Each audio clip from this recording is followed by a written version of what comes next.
Well, hello, welcome to INXS Access All Areas, episode 224 of the podcast that dives into all things great about INXS, attempts to lobby the All and Sundry Committee to get them into the Hall of Fame, but more importantly and more relevant, chatting to a bunch of listeners around the world, patrons, and doing it with my partner in crime, which he always hates me saying, but I don't know. You are the alumni. You're my yin to my yang. Hello, B. How are you? I don't mind being your yin to your yang. Pretty much have a good partnership here. 5 years on, and we're still rocking it. Well, we are, and we're coming off a really interesting episode, B, albeit probably a bit of a risky one. We spoke to Mark Opitz part 1 last week, and we're doing part 2 today, and we probably spent the better part of 30, 40 minutes not talking about INXS on an INXS podcast. So, albeit we did get some nice feedback. Thank you to John Jamin, who hosted. He really enjoyed the deep dive into the Beach Boys. But hopefully, we always find a way of weaving INXS into the narrative. But I think when certain luminaries like a John Lennon or a Brian Wilson or, God forbid, Paul McCartney one day die, we need to acknowledge it because they influence our favourite band INXS in many ways. Yes, unfortunately, we're getting to that now, aren't we? Everyone's getting into their 80s. I think Blondie turned 80 this week. I know. Mrs. Deborah Harry. And I always knew my mum was quite cool, but in 1989, I said, what do you want for Christmas? Because I think the year before when I was 18, she revealed that Santa wasn't real. So that was killed for me. Maybe a couple of years earlier than that. But I got my mum a Deaf, Dumb and Blonde, which was the Deborah Harry album that had that song, I Want Your Man, on it. Written by the lead singer of the Thompson Twins, by the way. Oh, really? There you go. And she was pretty cool. And Deborah Harry has also an INXS link, having appeared at the Wembley gig on the support arm. That's right, she did. I think she supported him a few times, didn't she? Pretty cool, isn't it? When you think about it, Blondie were a massive band, and I guess Debbie was in her solo years at that particular point. Yes. And another little bit of trivia, B. Do you know that song that she sung, French Kissing in the USA? Oh, God. Go on. What? Well, I won't sing it, but a lot of our listeners might know. It's a great song, but it was written by a guy called Chuck Law, who created the show 2.5 Men. Oh, you haven't referenced that before. Yes. There you go. So it's all mindless statistics, but yes, it was great having sort of Mark on last week. And look, we are excited about sort of part 2 today and some of the stuff that we probably get a little more inaccessive today. So we will have that in a moment. Now, B, what's come across your INXS desk in the last week? Because there was one thing that I looked up, and that was that Star Wars reference by one of our listeners. And the more I look at it, the more I go, is it around the right way, or is it back to front, or is it looks back to front, isn't it? Yeah, I think the S is back to front, maybe. It's a classic Easter egg sort of nugget, isn't it? It's a good one. It was sent to me via Instagram, and so thank you to Mike Bowers for that. Yes, Mike. It took me a while to understand. I was like, I know it's INXS, like a reference, and I know it's Star Wars, but it's a Star Wars series, so it's like an offshoot, isn't it? It's not like the classic. Well, it's such a little acronym type sort of word, INXS, and you think back to the era of that when the band came together, you had bands like U2 and REM who used that similar type of play on letters, to form a band name. And flash forward about 20 years later, if you were in a band in the early 2000s, B, you had to be called The Vines or The Hives or The White Stripes.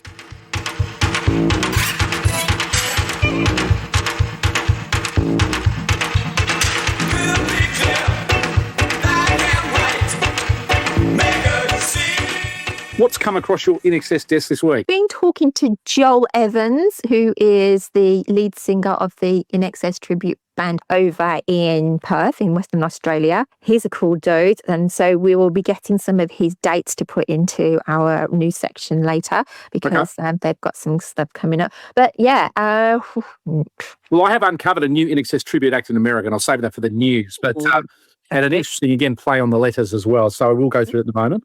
I guess one thing that's come across our desk this week, and again, we'll probably preempt the news a bit, but it has been Kirk's birthday this week. So it is almost INXS month, isn't it? We're between, Gary leading the charge in June. We have Kirk in July.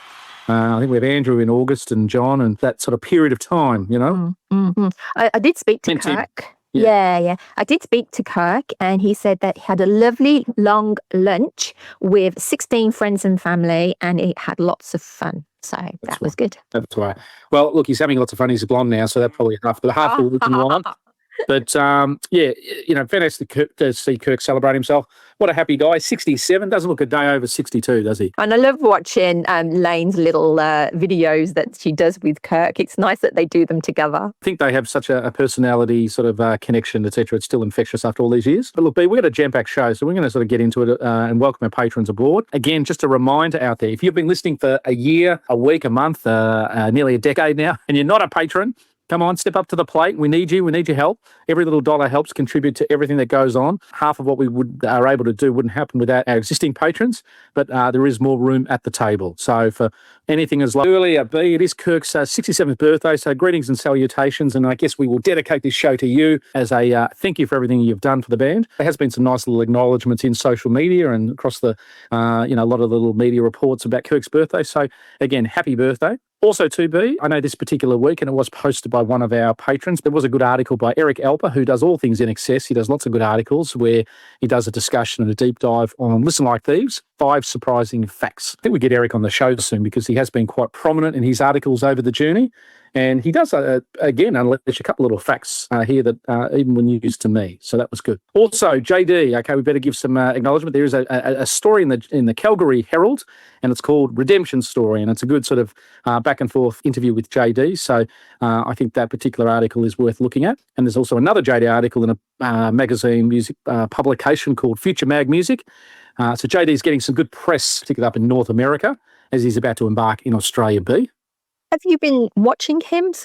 As he's progressing, he's actually getting better. As in vocally or hearing stuff? Yeah, vocally. Yeah. At first, I think he wasn't really into it, and now that him and the band are getting tighter and tighter. Every time I'm listening to him or seeing the videos, now they are getting better, and the crowds are getting bigger. Well, it's always funny when you hear sort of music sometimes through a replay and stuff like that. You don't always get the full atmospheric experience. I guess when you are live at the gig, sometimes it always sounds different, but I'm sure by the time they hit Australia... Speaking of JD, also there was a review of his gig at the Chatham gig up in Canada, and I think the newspaper there, the Chatham Voice, did a review. So I'm trying to stay away from reading too much and watching too much. I like to sort of have the benefit of surprise and no sort of advanced knowledge on things be. So, but if you can't wait, you can always check those things out. Also, too, there's a cool little online publication called The Real American. It's a sort of a wiki site. They do a lot of top 40 or top 100 singles type reviews and discussions and chart spots. There's some cool ones with some INXS Welcome to Wherever You Are singles just have been publicised in the last couple of weeks, so you can do yourself a favour there. And also, B, we try to acknowledge a lot of the tribute bands around the world that are keeping the INXS music alive. There's a band playing in Palm Springs at a place called Rancho Mirage on August the 9th. Their band name is called INSX. As opposed to INXS. Yeah, they swap it around, don't they? INXS. Yeah. So, and the lead singer, he's got an eerily looking similar face to Michael in the couple of shots I've seen. I don't know much about those guys yet, but came across my desk, so I thought we'd give them a plug. And what I'd love to do one day in an episode, I sort of had a bit of a thought today, it'd be great to get, maybe 3 or 4 different cover bands on a sort of an interview. And it might be, the Michael type character, etc. there, and maybe, or potentially the guy who's driving each cover band. And just talk about what it is to put a set list together, or what it is to acknowledge the band's sort of catalogue, or how they sort of portray their shows. We might need to have them in separate rooms or separate Zoom rooms, so they don't get too competitive. But I thought that could be an interesting topic about the art of the cover show and acknowledging a band's history. So food for thought on that one. Well, funny enough, I was talking to Joel Evans, I told you earlier, and he's up for that anyway, and he's going to bring his guitarist. Excellent, excellent. Also, too, just finally, there's plenty of first reaction videos out there. You know where to go. You know where they are. They are very cool to look at. But B, we want to get into our interview, so that's the news of the week. Hi, it's Mark Opitz here, and you're listening to INXS Access All Areas. And now it's time for Topic of the Week.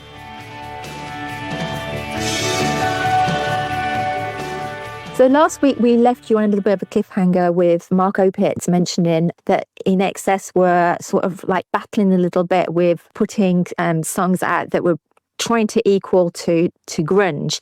And Mark was adamant. He says, no, guys, just be yourselves. Just do it for you. And this is where we'd like to pick up that conversation again. Yeah, management said, no, we've got to have all the rock records up front because we're competing with... I'm going, no, you're not competing with anybody. You be yourself. Bands proved that by being themselves, they could get through that. Classic example was Bon Jovi. They kept doing exactly what they were doing, but just kept touring, and got through the other side. Fans loved them for it. Yeah, and a lot of Queen got through the other side. A lot of bands got through the other side just by AC/DC.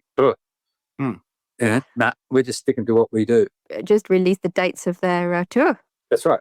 I know if we go back to the vocal side, you'd mentioned it previously, I think, just the importance, say, Jan's song for Michael and his own confidence as a singer. Well, up to that point, Michael is like most singers who do albums, they everyone does all their work, and then at the very end, the singer's shoved in there, okay, do the vocals. And then they do all the vocals for 10 songs in 3 days, and their voice is fucked. The way I work is I get vocals done during different stages of the song. Straight after the song's recorded, I'll go and throw another vocal on that. I'll fix the bass up, I'll go and throw another vocal on that. Fix guitars, do this, put some keyboards on, I'll go and throw another vocal on that. Do some backing vocals, I'll go and throw another vocal on that. And each time they're doing 5 vocals, I'll give them to do 3 vocals. Each time I bounce them down and do a master track. So in the end, by the end of the song, I've got 5 songs. Now with Michael on Jan, 5 vocals to choose from. And that's the way I record vocals. Now, Michael wasn't aware of the way I record vocals, and we came to Jan's song on Shabu Shabar one night, and he said, I'm really not sure what to do, and I had the song set up with a pretty good feel so we could listen to it. And I said, well, why don't you just go out there and just do what your heart says to do 3 or 4 of them. Don't worry about it. Just don't care about pitch, nothing. Just go out and sing it, and I'll record everything you do. So he went out there, did a half a take. Oh, wait a minute, I'll change this word. I recorded the half take. Then he did another full take, and I recorded that full take. So I did about 5 in about 20 minutes, okay? Or however long it takes to do 5, half an hour. Then he went home, or went out at 11 o'clock that night, and I sat down with those 5 tracks, and I edited the fuck out of them too. I was editing on single words, half lines, and I just go track 1, track 2, track 4, track 2, track 1, 5, 2, 2, 1, 3, 2, 1, 5. And that's just in the first verse, you're doing that. Wow. And the reason I was doing it is I wanted to show Michael. And so I did it all until I had the very best bits out of every vocal, changed the song slightly. And then Michael, when he came in the next day up later to me, and that's when he realised what is possible in the studio. Get in the groove, do a few takes. We got 6 takes like the Beach Boys. He used to have to work on 4 track. Here we got 48 tracks, 32 track. So we had room to do that. And so Jan's song in particular was one with Michael where it was a light bulb moment for Michael. He listened to it. He couldn't believe it was him singing that well, because if you notice before the Shabu Shabar album, it just keep walking. Everything was just like Specials Madness type vocals. Yeah, right? You're very scarish, yeah. Yeah, everything was like that. And what I wanted was a singer. And so there were 2 crucial songs of vocals on that. Obviously, Jan's song, which was the most crucial and probably the most undersung, but I still love the song. There's Jan. Well, just beautiful song, Yes. Casual and it's happy feeling song that you can actually get an image from. And that's what I try to do with music. I want everyone to get an image, And the other song with vocals like that is Don't Change, because we've got a fairly fast beat, going really quick, and Michael sings across it. So I brought in a song by Blondie called Union City Blue. I said, listen to this. See how Deborah Harry just floats across the top of that? That's what I want you to do. She floats across this manic chaos. Union, da, da, da, da. It's going wild, but she just floats. And so I would show that to Michael. So I wanted, we were already going that way with Don't Change, because the first time I heard it, I was blown out. Never did I hear it as good again at Wollongong Workers or where it was. The first time I heard it. Yeah, that was to get an attitude into the song. And so that's a way that I would work with, where Brian Wilson in that situation would be saying to Michael, in Beautiful Girl, you wouldn't be getting that feel of Michael is right up to the microphone whispering in your ear feeling. Brian would want every note absolutely perfect. Absolutely perfect. That's why when you listen to they say God Only Knows, it's got a beautiful song. And it's sung with a really simple feel, but it's not sung with a lot of emotion. No. And that's the difference. Can't fault some of their songs for feel and purity, but if you really listen to it, you think, well, where's the emotion here? Oh, I can hear happiness and come on the sloop, John, be everything, having fun, all that sort of stuff. I can hear that, but I never hear any of that. How can I put it? As Brian Wilson was out there as he was, I never heard his pathos come out on record really. Maybe on Holland albums like that, you could hear a bit of it, but in general, maybe they sought almost like for Brian. He put sonic perfection ahead of inner emotion. He did. That's exactly what I'm saying. It was that sort of thing, and that's where therein lies the difference. With a lot of people can combine it, really well. Like the classic combination, Brian Wilson and say a Michael Hutchins' Queen, Bohemian Rhapsody. That's sung with absolute feel. Yes. And yet the changes are just as dramatic. The harmonies, it's 20 years later, should be. The harmonies are unbelievable. First time I heard Bohemian Rhapsody, could not believe it. First time I heard It's a Long Way There by the Little River Band, could not believe it. What do those songs have in common? The harmonies. Yeah. The harmonies. Our fans, we're a bunch of musical naiveties, but what we do know is what we like. But one thing about Michael we've always been impressed with, and maybe it's linked to Andrew's songwriting as well, but Michael's tremendous, particularly on a lot of your recordings, for this vocal escalation where you'll start off a song at not enough time at a very soft baritone thing. Well, he'll take you on a listener journey and give you a massive payoff at the end, like a movie. Well, that's one thing when we were doing a song called The One Thing of Shabu Shabar way back. Yeah. But I said, that's what I need, mate. I don't need all these weird musical pieces. If you heard the demo of The One Thing originally, it had all these little bridges and little weird bits for field change and come in. I just ripped them all out, and it sounds the same now. I said, no, Michael, I want you to build the vocal, build the potential through it, and we'll build the band with you. That, to look at you and Shabu Shabar, that I was just so in love with that first piece, and that's all we had. Yes. What do you think? Da, da, da. Yeah. Da, da, and that whole first section. Then we had to come up with a da, da, Well, yeah. I mean, it's such a didn't exist. That song has such an affinity for fans. It's on an island. It's nothing like anything else they've ever recorded. It is. I hear so many people commenting on that. Is that some people go, is that INXS? It sounds very new wave-ish, which it was. You can look back at it now and say what it sounds like, but I like it to think that album, Shabu Shabar, was, what the fuck is that? People, when it came out, no one had heard anything like that, particularly from INXS or, an Australian band. It was all bunches of songs and stuff. INXS were combining dance and funk and rock at the same time. And that's what I try to do, is obviously the rock element and the dance element. Every band has their freshman and sophomore albums, I guess, where they're starting off and just trying to find, their sound and things. And obviously you gave them a real muscular directness and trimble, like the rough edges and things. But tell us the importance of, Kirk as a counterpoint balance vocals. Getting back to Brian Wilson and harmonies, the thing that Brian had was this great falsetto. And I love falsetto backing vocals, or something that does a fifth above, or stuff like that. It can do that. And Kirk has got one of those voices. I would use Kirk every chance I had to do backing vocals on any song that I could possibly find. Michael's baritone, his, soprano voice just fitted so well. This time you mentioned before the show was a good one, wasn't it? This time will be the last time. There's tons if you go through on this. Yeah, Don't Change. Why do you think I use Kirk on Don't Change, for God's sake? Yes. Could you get that high vocal, And The One Thing, bang, I was using Kirk straight away. And then I was surprised how little Kirk got used later on, which I thought was part of the INXS sound that it should be thoroughly maintained. Kirk's songwriting, he wrote quite a few songs as well, and I think he was a bit upset maybe more of his songs weren't used, but when they did Kick, it was, Michael and Andrew decided they would write the songs and everyone else would get on the publishing, and that went well for that next. But by the time I came around for Welcome to Wherever You Are, I really wanted input from everybody, and I said, you got to fight. You want your stuff on there, get it on there. We'll just go with the best song. So that's what we did. It seemed like, John emerged, didn't he, particularly on that album? Oh, yeah. John may emerged, but he'd sort of emerged already with Disappear on the X album.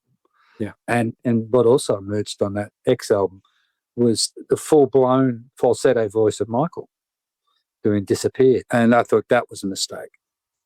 Really? I did. I listened to that song and said, what a killer song. Beautiful song.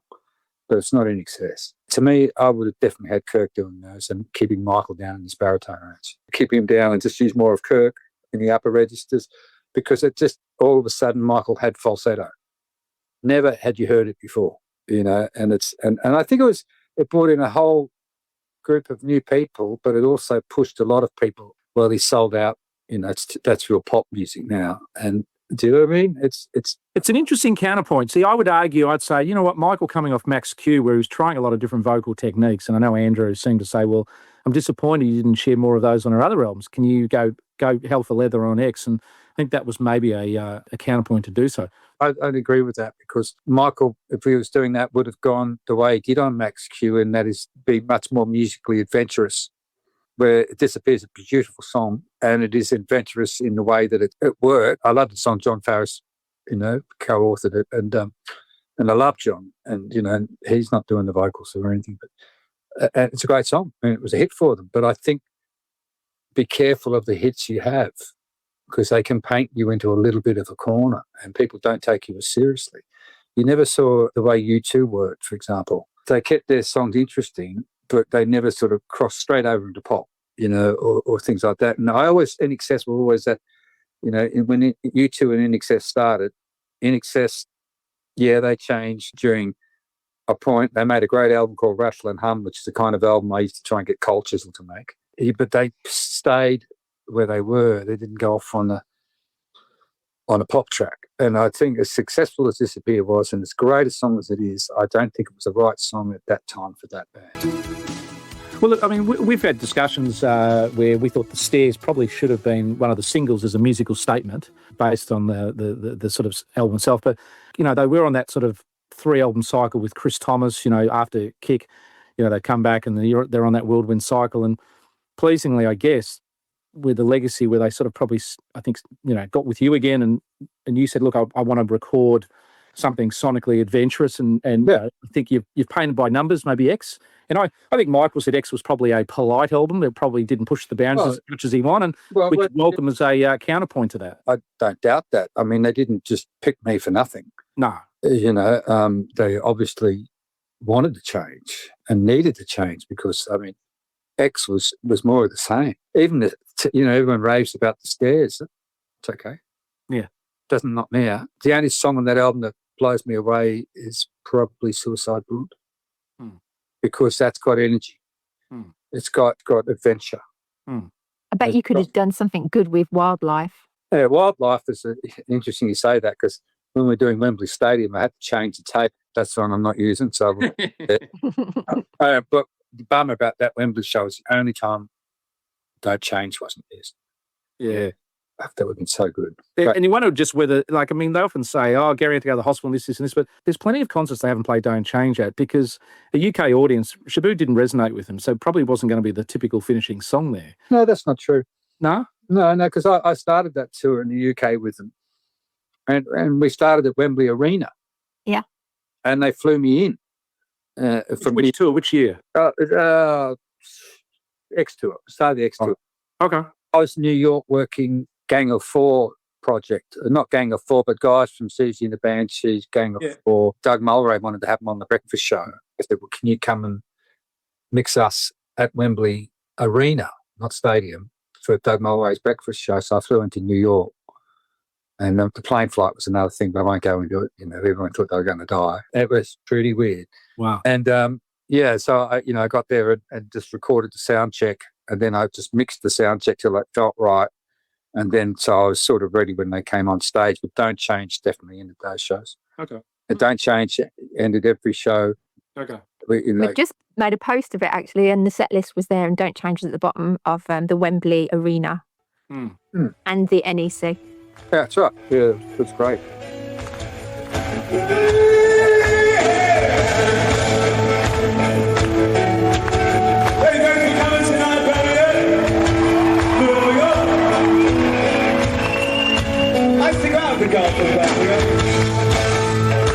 That's how we had a good time.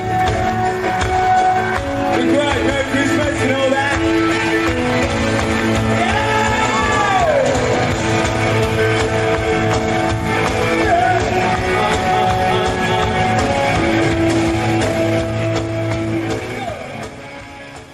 Had the best party in Edinburgh. I heard. Glasgow. Glasgow.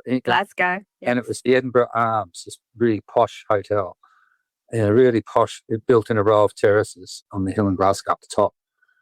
Boy, that was a good party. And it was just like, it was so good. It was just the band, me, and maybe a couple of the crew. That was it. Maybe a couple of stragglers, but it didn't matter.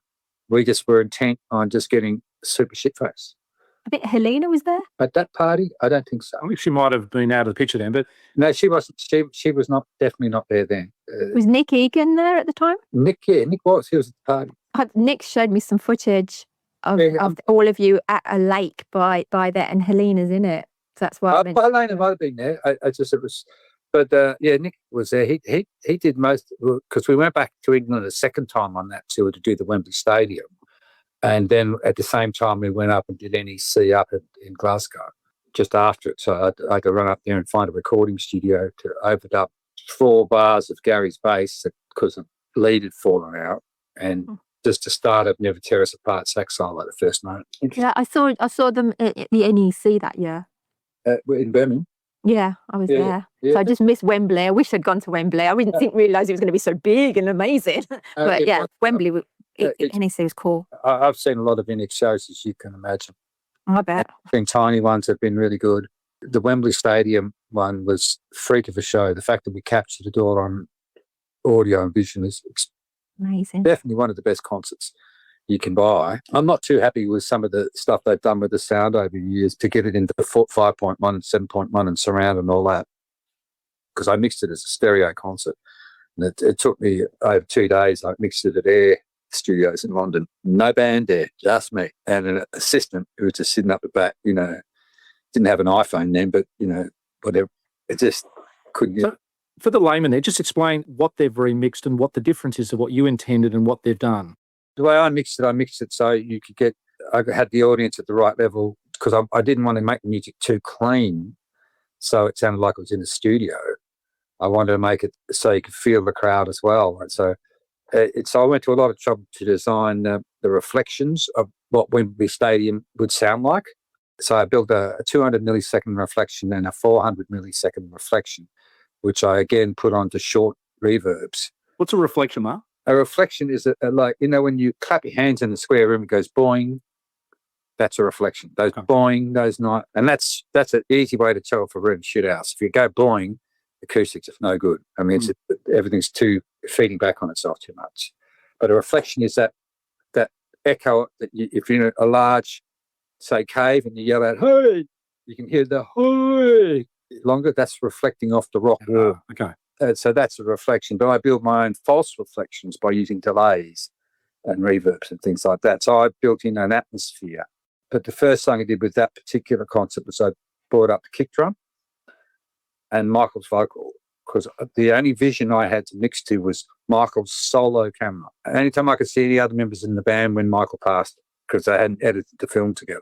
So I just used Michael, kick drum, and to the point where Michael sat on top of the kick drum, and then gradually brought in the music around that, and then designed the reflections of the audience and stuff like that, and brought that in to try and get a certain excitement into it as well, because the more you hear the audience, the better you can hear their excitement. So and I want you to be there. So I mixed it like that.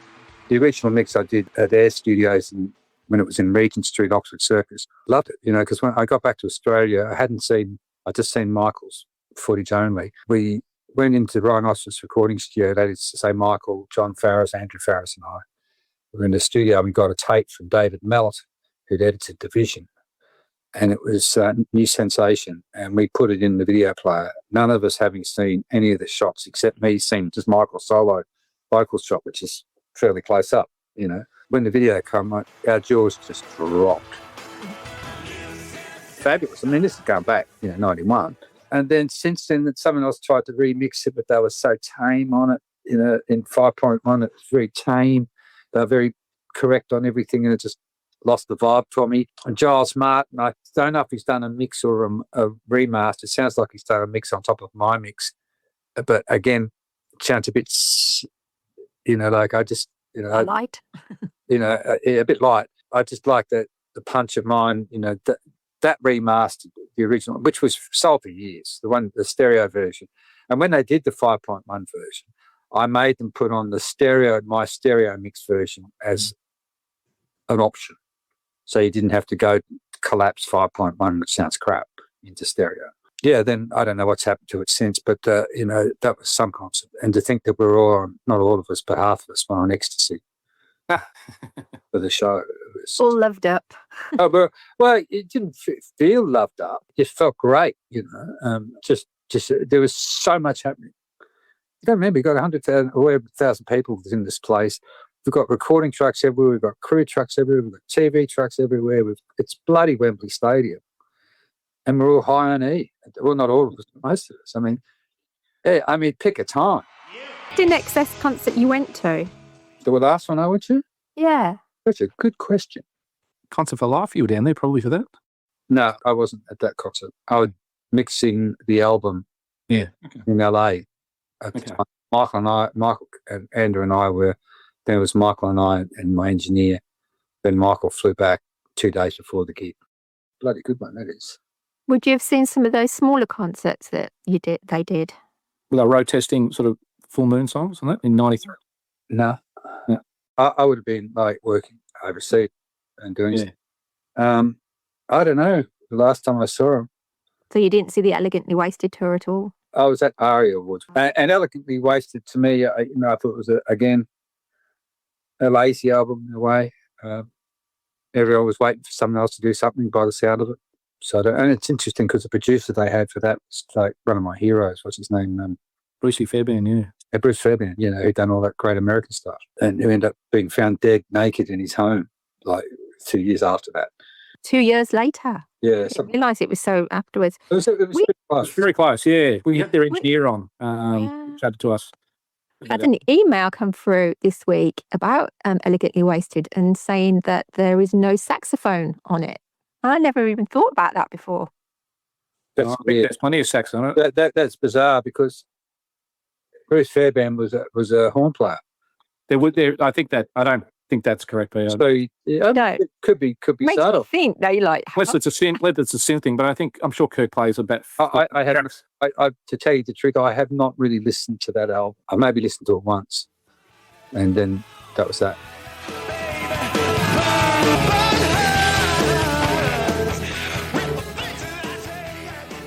Well, just one thing we didn't want to forget to ask you was in the last couple of weeks we've had some great little sort of excerpts of Michael and Mr. Charles, one of your idols there in the recording show. Michael sort of sharing, how to phrase some of the vocal phrasings with Please. That must have been an amazing moment for you. It was, but I can't understand why where's my bits in there? You've been very selective with the cutting because it was just me and Michael and my engineer. It was one of the questions I want to ask, because we get, Mr. Charles and Michael there together. So do you have any masters of that or any of the old footage of that stuff?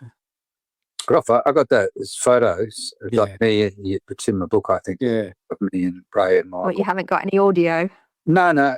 I don't look. If I took audio from every session that I ever did, I would have 2 houses full of. Yeah. Interesting fact.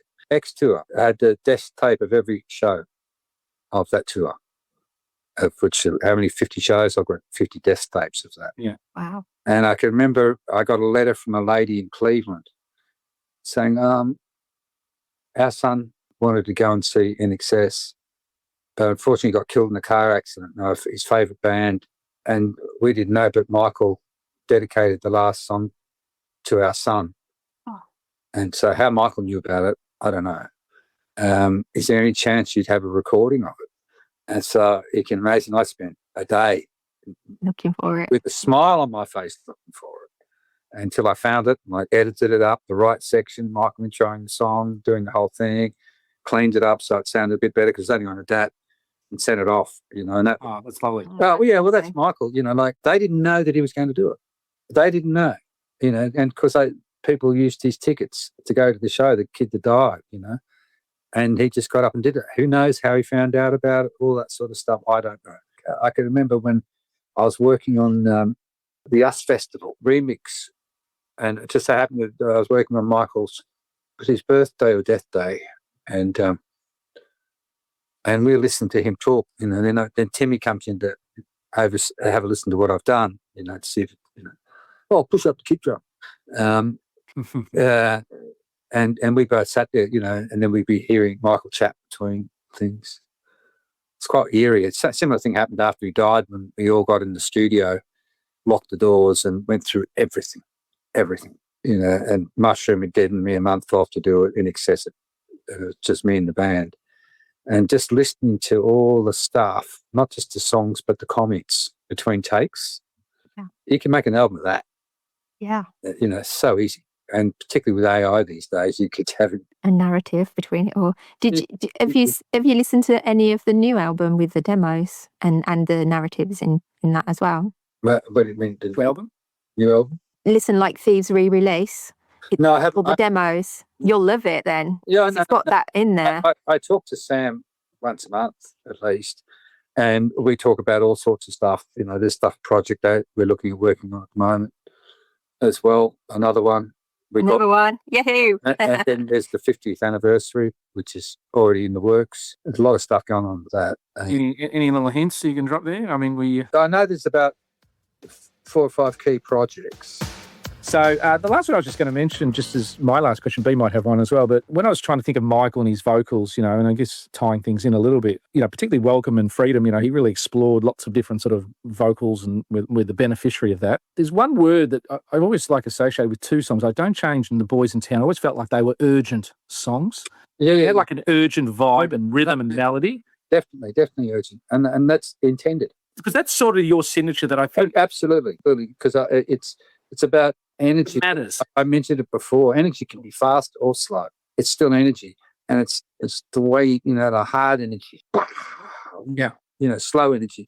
Yes. But fast energy works just as well. And that came from when I was working with the Angels. I really wanted to get more so than AC/DC, who were energetic, definitely like songs, but I really wanted to picture you're in the rock room, you're in the sweaty rock room. And pump it, and with all the bands when I'm mixing, that's I see a band, and if I can get that by Divine's Boys in Town, I wanted this to be Chrissy hitting people in the face with a baseball bat and walking away. You know what I mean? I see that now. But you understand, Yes. And for instance, a school uniform. She asked me, what am I going to wear? What should I wear? How can it be different? And I said, well, Angus wears a school uniform. Why don't you try the girls' school uniform? Bingo. Your idea. Totally, Mark. What was Angus's idea without him knowing?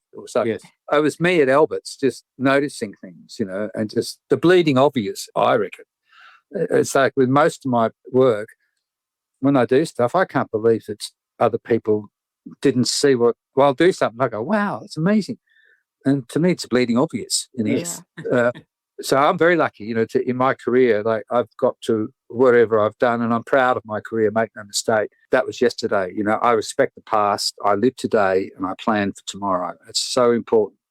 The past is the past. It's already happened. Yes. Whether you got your leg stuck in a bear trap or you've got a platinum album, it's the same thing. It's already happened. And so it's who you are now that counts. But just referring to, I obviously get a lot of questions about the past career-wise and things like that. But yeah, super proud of the fact that I always wanted to try and capture energy, feel and melody. Feel it is, I count as energy in there as well, but very important. And yes, urgent songs like that were urgent because I wanted them to be urgent. And I'm sure you're very selective with your time now as to what you want to do and pick projects that fulfill you. What are you working on currently? I know you've had a chance, a bit of a break recently, but well, I haven't done one shred of recording this year, not one drop. But I have a track came out last week called Sunday by Jacob's Rum, and that's where we've melded contemporary and orchestral music together. Like not Coldplay-ish, but I mean Coldplay-ish kind of songs, but they're more down than that. We got George Ellis and a lot of members of the Sydney Symphony Orchestra up in the track down in Sydney, and we recorded all the stuff. It took us 2 years, but that's fine. The first track has been released called Sunday.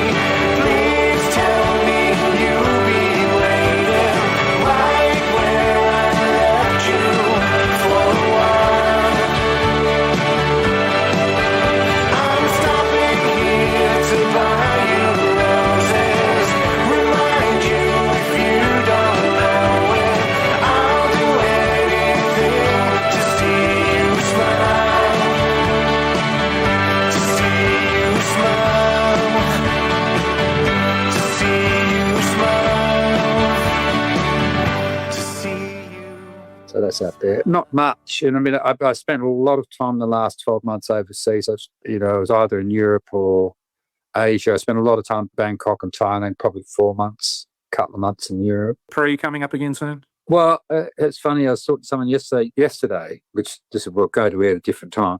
Yeah, but I usually leave on the last Sunday in June to go to Europe, and this is the first time I haven't done it. Many years, because I like to get there for the last week of June, and then all of July and a bit of August, because you get the heat up, and in June, it's still just not. It's a true Queenslander getting out of. It's like as I said, Queensland getting out away from the cold of 24 degrees. And don't get me wrong, I've been walking around for the last week here, going, how lucky am I? Yeah. On my view, looking out, just sensational view, and just beautiful. Yeah. So I'm very lucky. Very, very beautiful area that you live in. But I'm very lucky because I got a gated community because I thought security would be a premium, and it's come to pass that is so. In terms of gates and people coming in and out, that's great. It's really good. But anyway, as far as working, it's not so much pick and choose. People are looking for the 25-year-old version of me, not the me version of me. Yeah, but your wisdom and why? Oh, don't worry. The Mavises asked me to do 2 tracks, and I would have loved to have done them. They sound great. They got these 2 really good songs, but the budget wouldn't be able to be realised because they have absolutely no budget backing, and they like to pay for studio time. My services, and I do it for next to nothing. But studios don't do it for next to nothing. This is what it costs. And I don't think they've got all that together. And Matt Thomas had his dog died, which affected him terribly. He sent me a song yesterday that he wrote about the dog. It was unbelievable. If you would have heard this in 1964, something had done at home like this, you'd go, what? Yes. It's so good. It wasn't Cat Stevens singing, I love my dog, but it was, very orchestrally harmonised. Are you going to take it on? You're going to do something? I wanted to take it on, but then they had to pull the plug on it because they knew they didn't have the budget. They hadn't had the organisation. Becky had to come out from America. She already came out, and we were going to try and do it about a week ago, but it was a tall order, but I'd still love to do it, if it comes around. I've had a couple of demos sent to me recently, and I think they've really got potential. I'd love you to have a listen. Okay. They're not me, by the way. No. Just remember, Haydn, before you say it. just remember when you listen to demos and it's okay, then if you think it's okay, then you got to ask the question, do you guys play live, or do you play live? Yes, yeah. And have you got a following? Yes, he has. And then so you've got to start with those. The songs are great to have. And he's got stage presence. That's good. Yeah, so it's got a lot of potential. On a different note, did you notice who is supporting AC/DC on this tour? Yeah, I did see that. Who was it? And it's a good link into INXS as well. Amel and the Sniffers. Amel and the Sniffers. And when we had, what's his name? I forgot his name. The other producer of INXS's album before Shabu Shabar. We've never produced. We had Michael Browning at the. No, we did. No. The other one, the English guy. Clapton. Oh, no, you're talking about Nick Lorno.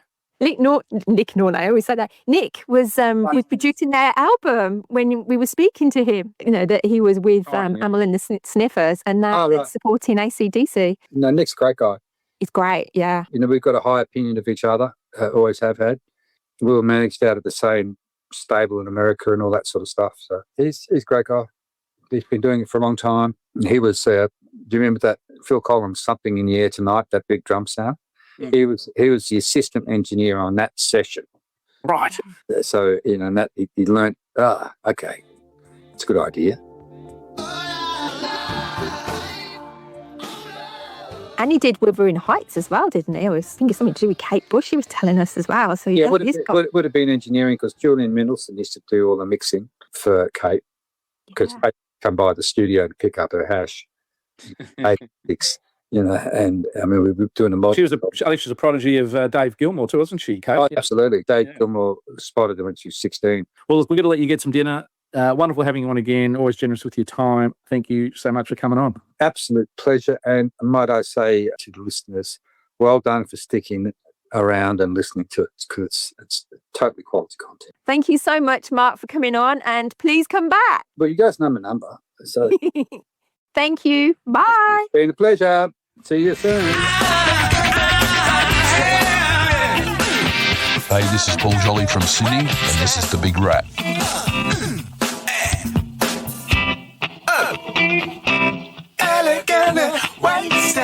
All right. Well, never short of word, Mark, and always erudite and factual and staunch, in his sort of standing on things. But we hope you enjoyed it. As I said, music is a subjective thing, and possibly, we had a difference of opinion on Disappear and The Stairs and whatever. I was always of the opinion that, INXS did evolve, particularly with Mark on the Welcome album. And it's funny when a song like Heaven Sent got released, it was sort of grunged up in the studio because it really started off as that country type ballad that Andrew wrote. And it did sort of get grunged up a little bit at the time and probably fitted in with the format. But there's enough on Welcome to show that the band did, in a way, record something that sort of set, I think, a palette and a direction. I don't think it was an album that emulated.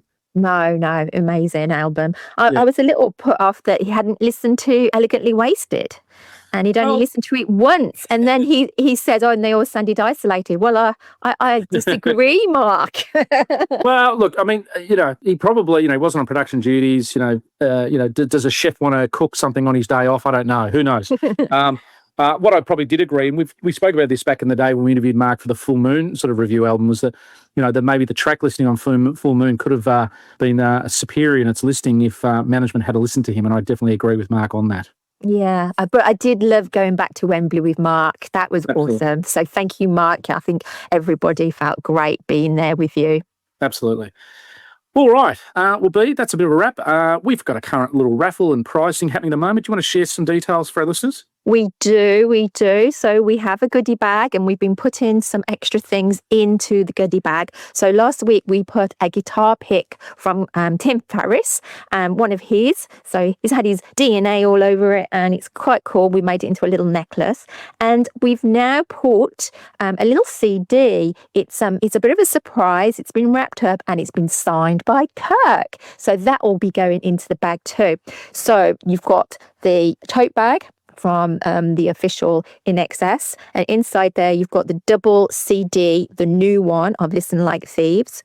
You've got the very rare, because they're a limited edition, lanyard of Listen Like Thieves. You've also got, what else did we put in there? And now you've got those two new items as well. So, and Tim and Kirk have put some things into this bag. So we're only $20 a ticket. So yeah, be in it and you might win it. And when are we drawing? Well, I was going to draw at the end of this month, but I think I need to push it out a little bit longer. So we'll probably push it out to the end of August. Okay. All right. Well, a summer campaign for our Northern Hemisphere people and a winter for our Southerners. So get into it.